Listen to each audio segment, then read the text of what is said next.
Hello good morning students, कैसे हैं सभी आप लोग। चलिए आज हम बात करने जा रहे हैं कुछ नए जो टॉपिक चल रहे थे हमारे जीओसी के अंदर, उसके ऊपर कुछ डिस्कशन भी करेंगे आज आपसे। और मेन चीज़ है कि हमें पढ़ाई को लेकर काफ़ी ऐसा हमें एक शेड्यूल बनाना है, एक ऐसा हमें एक प्लानिंग करनी है जिससे आपको पढ़ते हुए ही याद हो जाए। मतलब आपको क्या करना है, पहले आपको नोट्स बनाने हैं, खुद का सेल्फ नोट्स बनाने हैं। आप किताबों को पढ़ें। मतलब पहली प्रायोरिटी क्या होनी चाहिए कि आपको किताब पढ़नी है, किताब को पढ़ने हैं, उसे अंडरलाइन करने हैं, उसके बाद आपको सेल्फ नोट्स बनाने हैं। ठीक है, सेल्फ नोट्स बनाएंगे, उसके बाद आप उसे भी पढ़ना है और टीचर के द्वारा जो नोट्स बनाएंगे उसे भी पढ़ना है। दोनों चीज़ को बिल्कुल कंबाइंडली आपको ले चलना है। ठीक है, अगर आप नोट्स बनाते हैं ना, अगर आप, मैं बता रहा हूँ, अगर आप सेल्फ नोट्स बना रहे हो, खुद का नोट्स बना रहे हो और टीचर का भी नोट्स बना रहे हो और किताबों को भी पढ़ के जा रहे हो, तो बिल्कुल आपको कंसेप्ट क्लियर होता जाएगा। ठीक है, मान लीजिए आप कहीं भी क्लास कर रहे हैं, किसी भी इंस्टीट्यूट में क्लास कर रहे हैं या फिर आप किसी स्कूल में क्लास कर रहे हैं, तो मेन चीज़ क्या है उसके अंदर कि आपको एक जो स्टडी किया जाए, जो पढ़ाया जा रहा है, उसे तो आपको घर पे जाके पढ़ना है, उसके अगले दिन जो पढ़ाने वाले हैं उसको भी पढ़ना है। ठीक है, तो आपको एक शेड्यूल बनानी है कि जो आप पढ़ चुके हैं उसे भी पढ़िए और जो आगे पढ़ाने वाले हैं उसे भी आप पढ़ के जाए, ताकि आपके माइंड में ये रहेगा कि हमें सर ने क्या पढ़ाया और चीज़ें आपको बिल्कुल याद होती जाएगी। ठीक है, तो आप बिल्कुल ऐसा बना के चलिए कि आपको पढ़ के जाना है और बिल्कुल आपको एक पढ़ने का अच्छा तरीका यही होता है ना, तो आप लोग फॉलो करेंगे उसे। चलिए, हम टॉटोमर्स की बात कर चुके थे, आज हम उसके आगे बात कर रहे हैं। ठीक है, रिंग चेन आइसोमर था। टॉटोमर्स में हमने आपको बता दिया था, कुछ सिस्टम के बारे में बता दिया था। आज हम उसके आगे बात कर रहे हैं। This is the next number, ring chain isomer. तो ये क्या है जो रिंग चेन आइसोमर है, ये क्या है, इसके बारे में बात करें। ठीक है, ये जो हम पढ़ने जा रहे हैं बेटा, इसको हम पढ़ते हैं आइसोमर में। आइसोमर में इसको हम स्ट्रक्चर में आपको बता, अपने प्रीवियस लेक्चर अगर आप देखेंगे तो स्ट्रक्चरल आइसोमर में मैंने इसे बता रखा है। ठीक है, तो रिंग चेन आइसोमर है क्या। रिंग चेन आइसोमर में आपको ये बताया जाएगा कि to compounds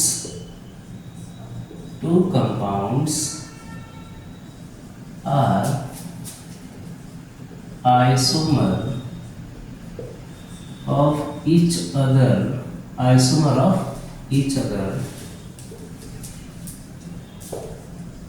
having same molecular formula।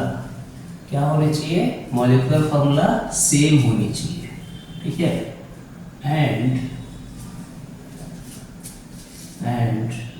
one is ring chain present in it। तो एक कम से कम उसमें क्या होना चाहिए, रिंग चेन प्रेजेंट होना चाहिए। ठीक है, जैसे मान लीजिए आपने किसको कोई कंपाउंड लिया, जिसे हमने कुछ ऐसा नाम दिया।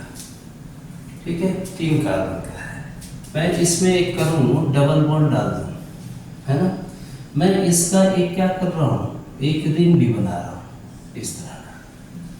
तो आप इसकी काउंटिंग करेंगे जब हाइड्रोजन की, यहाँ कितने आ जाएंगे, इसकी दोनों की मॉलिक्यूलर फॉर्मूला क्या होगी, सेम होगी। मैं इन दोनों की बात करूँ, इन दोनों की जो मॉलिक्यूलर फॉर्मूला है वो क्या हो जाएगा, C3 और H कितना हो जाएगा, 6। देखिए, तो इन दोनों ही कंपाउंड की मॉलिक्यूलर फॉर्मूला कैसा है, सेम है, लेकिन दोनों एक दूसरे के कैसा होगा, रिंग चेन आइसोमर होगा। ठीक है, तो रिंग चेन आइसोमर में दोनों की नेचर क्या है, डिफरेंट है ना। तो आप इसके एक नोट में याद रखेंगे कि रिंग चेन आइसोमर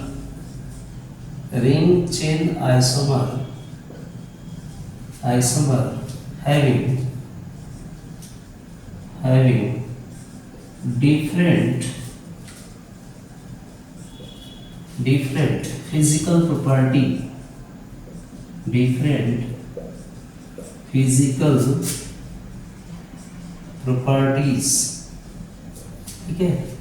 और ये क्या कहलाता है, और ring chain isomer or functional isomer. तो हम ये बोल सकते हैं कि सभी all ring chain isomer consider to be functional isomer. लेकिन सभी फंक्शनल आइसोमर रिंग चेन नहीं हो सकते हैं, ठीक है, लेकिन रिंग चेन आइसोमर हमारा सभी फंक्शनल हो सकते हैं। तो ये बातें हमने कर लिया आपको स्ट्रक्चरल आइसोमर के अंदर, और ये इंपॉर्टेंट जो भी था आपका स्ट्रक्चरल आइसोमर में बेसिकली हमने ये सभी बता दिया है, और टॉटोमर्स वगैरह भी हमने क्लियर कर रखा है, ठीक है। अब हम बात करने जा रहे हैं स्टीरियो आइसोमरिज्म का, ठीक है, नोट कर लीजिए इसको, बहुत सिंपल है ये सभी।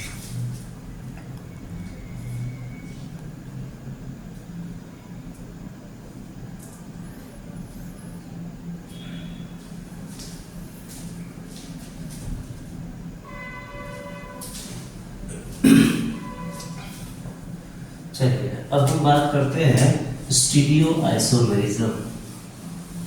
जो स्टीरियो आइसोमरिज्म है वो क्या है ना। आपको सिंपल सी बात इसमें मैं आपको बता दूं कि सर ये तो आपने बता दिया कि ये होता क्या है। अब आइसोमर का पूरा आपको पढ़ाना होगा, क्योंकि ये तो हो गया स्ट्रक्चरल आइसोमर, है ना। तो सेकंड हमारा क्या होगा, स्टीरियो आइसोमर। ये इंपॉर्टेंट है। अच्छा, इंपॉर्टेंट इसलिए है क्योंकि इसमें हम 3 डायमेंशन की स्टडी करते हैं। हालांकि मॉलिक्यूलर फॉर्मूला तो सेम होगा, लेकिन इसमें जो अरेंजमेंट होते हैं मॉलिक्यूल का वो 3 डायमेंशन में बिल्कुल, है ना, डिफरेंट होते हैं। तो मैं इसमें कुछ पॉइंट आपको बताते चलता हूँ कि ये भी एक तरह का आइसोमर है जिसके 2 कंपाउंड में देखा जाएगा, लेकिन उसके मॉलिक्यूलर फॉर्मूला क्या होंगे, सेम होंगे, लेकिन उनकी अरेंजमेंट, है ना, हमने क्या बोला, इसकी अरेंजमेंट को कैसा देखेंगे आप, arrangement in 3D are different. और एक बात इंपॉर्टेंट आपको क्या रखनी है इसमें कि इनके स्ट्रक्चर फार्मूला भी सेम आएंगे, लेकिन अरेंजमेंट जो होगा 3D में वो डिफरेंट होगा, ठीक है। किसकी अरेंजमेंट में बात कर रहा हूँ, तो एटम्स की अरेंजमेंट, है ना। और इनकी जो केमिकल प्रॉपर्टी है, इनके जो केमिकल प्रॉपर्टी है, chemical and physical properties are different. तो दोनों में क्या होंगे, डिफरेंट हो जाएंगे। आप इनकी बात करेंगे भाई, इनकी देखेंगे तो इनके IUPAC कैसा होगा, IUPAC नेम सेम होंगे, है ना। तो जो IUPAC नेम है वो क्या रहेंगे, सेम रहेंगे, और इसके DU भी क्या होगा, सेम होगा। तो DU मतलब डिग्री ऑफ अनसैचुरेशन के बारे में हमने आपको बता दिया है, और इसके DU कैसे होंगे, सेम रहेंगे, ठीक है। तो ये बातें आपको याद रखना स्टीरियो आइसोमर्स के अंदर, हम इसमें और भी चीज़ें आपको बताते चलेंगे, ठीक है। चलिए इसके अब डेफिनेशन की बात की है कि सर इसकी डेफिनेशन क्या है। तो बात करते हैं स्टीरियो आइसोमर की कि two compounds are isomer of each other having same molecular formula and structure formula, but arrangement of atom in 3D are different। तो एटम की जो 3D में है वो कैसा होगा, डिफरेंट होगा। बातें बिल्कुल क्लियर होनी चाहिए। देखिए तो जो 3 डायमेंशन की बात होगी उसमें इनके एटम कैसे होंगे बच्चों, एकदम बिल्कुल डिफरेंट होंगे, है ना। चलिए मैं इसके कुछ एग्जांपल भी आपको बताते चलता हूँ। बिल्कुल आपको जो नोट्स बनाने हैं ना प्रॉपरली एकदम आप बिल्कुल सिस्टमैटिक बनाएंगे और सेल्फ नोट्स बनाते चलेंगे। मैं आपको एग्जांपल बताऊं तो मान लीजिए हमने कुछ ऐसा लिखा CH double bond CH CH3। आपको ये आश्चर्य होगा कि सर हमने कुछ ऐसा क्यों लिखा है, मैं आपको बताऊंगा। ये देखिए CH3 CH double bond CH CH3, ठीक है। हमने क्या किया इसमें, ये जो मॉलिक्यूल है वो एक तरफ है, अरेंजमेंट हम बदल रहे हैं एटम की, इसमें एटम्स किधर है, डिफरेंट प्लेन पे है, ठीक है। तो आप इसको ध्यान से देखिए, इसको मैं कह रहा हूँ कि that is the sees beaut to in है, ठीक है, क्लियर हो गई बात। और ये क्या हो जाएगा, ये ट्रांस ब्यूट टू इन हो जाएगा, ठीक है। मतलब कि दो चीजें क्लियर हो गई, एक तो हमारे पास क्या आ जाएगा सीस और एक क्या हो जाएगा ट्रांस। अच्छा दोनों की नेचर अलग अलग है, लेकिन ब्यूटीन ये भी है और ब्यूटीन ये भी है। तो हम क्या ऑब्जर्व कर रहे हैं कि इनके डी सेम है, इनके IUPAC भी सेम है ना। मैं इस कंपाउंड में क्या ऑब्जर्व कर रहा हूँ कि DU भी इसका क्या आ रहा है, सेम हो रहा है, और इसके IUPAC नेम क्या हो रहा है, सेम हो रहा है। क्या इसका स्ट्रक्चर फॉर्मूला भी सेम है, मॉलिक्यूलर फॉर्मूला भी सेम है, लेकिन जो स्पेशल अरेंजमेंट है एटम का, एटम की जो अरेंजमेंट है वो डिफरेंट है। बात क्लियर हो गई। मान लीजिए हमने किसी एटम को ऐसे प्लेन पर रखा, हमने इसे प्लेन के बाहर रखा और इसे प्लेन के अंदर रखा। इसे प्लेन के बाहर की तरफ रखा हूँ, प्लेन से बाहर above the plane and below the plane. इसे मैंने क्या किया, दोनों को प्लेन पर रखा, एबव द प्लेन, दोनों को मैंने सामने रखा। इन दोनों को मैंने प्लेन पर रखते, इनको प्लेन के बाहर, इनको प्लेन के नीचे। तो क्या ये एटम की अरेंजमेंट बदल गया? तो एटम की जब अरेंजमेंट बदलेगा तब हम उसे क्या बोलेंगे कि ये स्टीरियोआइसोमर है, क्योंकि 3D प्लेन पर चेंज होता है, ठीक है।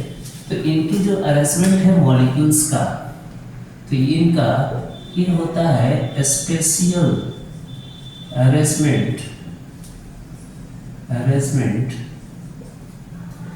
स्पेशियल अरेंजमेंट इसके कैसा हो जाएंगे, डिफरेंट हो जाएंगे। तो उसी को हम क्या बोलते हैं बच्चों, स्टीरियो आइसोमरिज्म बोलते हैं, ठीक है। तो स्टीरियो आइसोमर में डिफरेंट प्लेन की बात होती है। अब एटम्स की इसमें प्लेन क्या हो गया, चेंज हो जाएगा। तो एटम्स की जो प्लेन चेंज होगा तो उसे हम बोलते हैं कि ये स्टीरियो आइसोमर है। क्लियर हो गई बात। देखिए आप स्टीरियो आइसोमर पढ़ रहे हो तो स्टीरियो का मतलब ये होता है कि 3D प्लेन पे, और हम इसमें जो अरेंजमेंट देख रहे हैं एटम का वो कैसा देख रहे हैं, 3 डायमेंशन देख रहे हैं। तो 3 डायमेंशन में इसके चेंजेस आते हैं, उसी को हम बोलते हैं कि एटम्स की प्लेन बदल गया, तो this is the stereoisomer and the special arrangement are different, ठीक है। ये बातें हो गई क्लियर। इसमें जो अलग अलग स्टडी करना है एटम्स को लेके, स्पेशल अरेंजमेंट को लेकर, वो अलग अलग हम इसमें स्टडी करेंगे, ठीक है। जैसे जब आप स्टडी करोगे तो पहला इसमें आप पढ़ोगे क्या है, geometrical isomer. Geometrical isomer study करेंगे हम। दूसरा हम इसमें स्टडी करेंगे कॉन्फॉर्मेशनल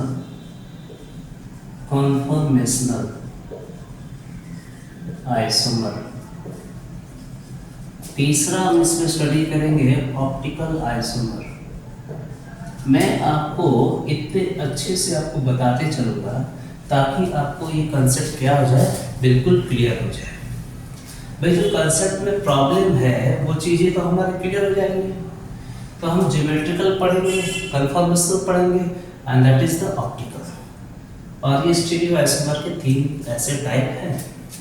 ठीक है, तो हम बात करने जा रहे हैं किसके ऊपर, ज्योमेट्रिकल के ऊपर। मैं आपको पहले ही समझाना चाहता हूँ ज्योमेट्रिकल होता कहाँ है और कैसे हम बोलेंगे कि ये ज्योमेट्रिकल आइसोमर हो रहा है और कब होगा।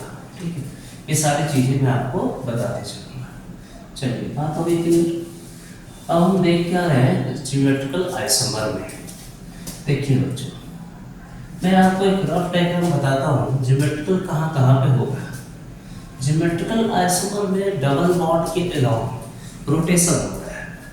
जैसा कि हम जानते हैं कि दो बॉन्ड होते हैं और डबल बॉन्ड में एक सिग्मा होगा और एक पाई होगा। तो जब सिग्मा और पाई होंगे तो दो जो पाई बॉन्ड होते हैं वो इस तरह की ओवरलैपिंग से बनते हैं, लेटरल ओवरलैपिंग से बनते हैं। अब इस बॉन्ड को आप बोलते हो कि सर ये तो पाई बॉन्ड है, बिल्कुल सही।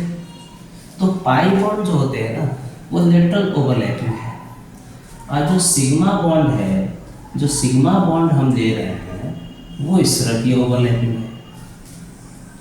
तो सिग्मा बॉन्ड में हालांकि सिग्मा स्ट्रॉन्ग होता है और पाई कैसा होता है, वीक होता है। जब भी डबल बॉन्ड की बात होगी ना तो पाई बॉन्ड वाले कैसा हो जाएंगे, वीक होते हैं और ये स्ट्रॉन्ग होते हैं।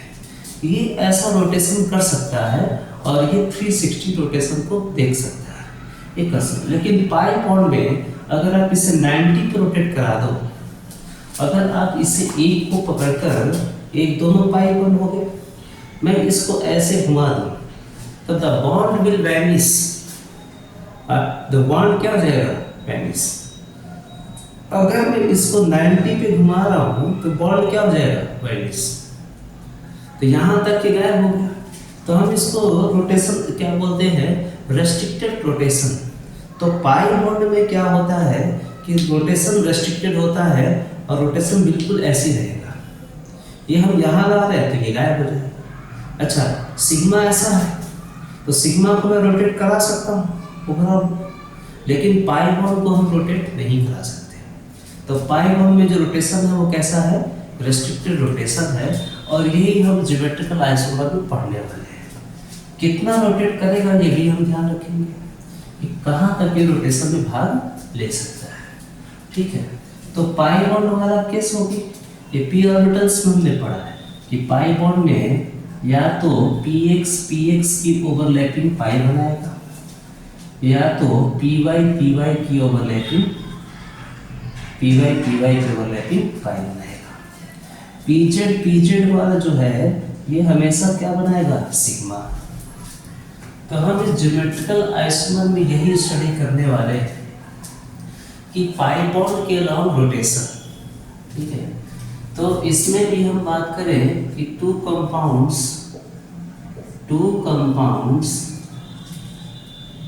Are isomer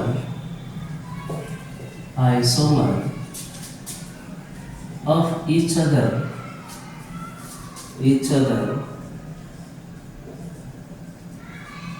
having same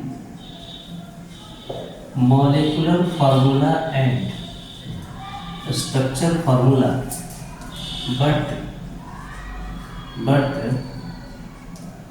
arrangement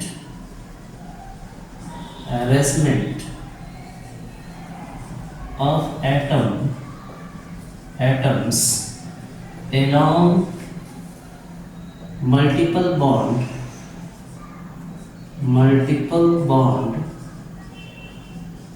that means pi bond, multiple bond are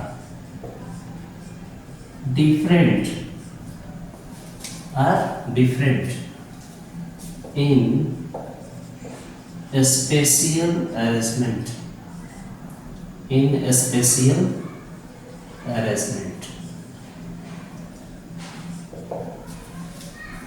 तो उसकी एटम्स की arrangement of atoms along multiple bond are different in spatial arrangement. तो स्पेशियल में कैसा होगा, डिफरेंट होगा।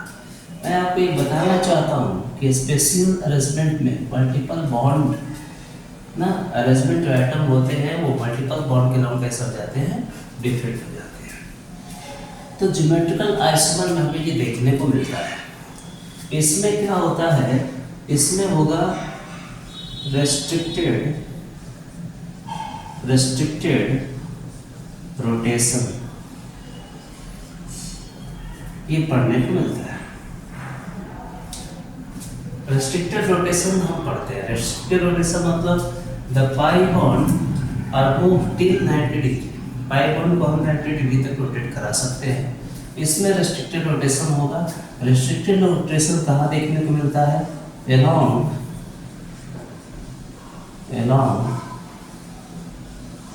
90 डिग्री और पाई बॉन्ड, ये हमें देखने को मिलता है। तो स्पेशियल अरेंजमेंट में एटम्स जो होते हैं उसमें आपको क्या देखने को मिलते हैं? उनका रेस्ट्रिक्टेड रोटेशन, जिससे फॉर्मेशन दो चीजें होता है, एक होता है सीस और दूसरा होता है ट्रांस। बहुत सारे टाइप है, तो इनमें भी हम क्या पढ़ते हैं? टाइप्स। पहला हम टाइप पढ़ते हैं सीस ट्रांस, दूसरा हम पढ़ते हैं ई एंड जेड फॉर्म, और तीसरा हम पढ़ते हैं एंटी और साइन। हम एक एक करके आपको ये बताते चलेंगे, है ना, कि सिस ट्रांस क्या है, ई जेड क्या है, एंटी साइन क्या है, और कहाँ कहाँ पे ज्योमेट्रिकल आइसोमर आपको देखने को मिलेगा। ठीक है, तो उस केस में हम बात करेंगे। और इन सभी में आपको ये याद रखना है कि इनके जो डी है ये सेम होगा। ठीक है, तो हम ज्योमेट्रिकल आइसोमर पे हैं, ज्योमेट्रिकल आइसोमर कंप्लीट करेंगे, है ना। तब तक के लिए आप नेक्स्ट लेक्चर में हमें, ठीक है, और इस चैनल को आप सब्सक्राइब करें, फॉलो करें, ना ज़्यादा से ज़्यादा बच्चों के पास पहुंच पाए, और इस तरह से हमें और भी अच्छी चीज़ों को आपके पास तक पहुंचाना है। ठीक है, धन्यवाद सभी को।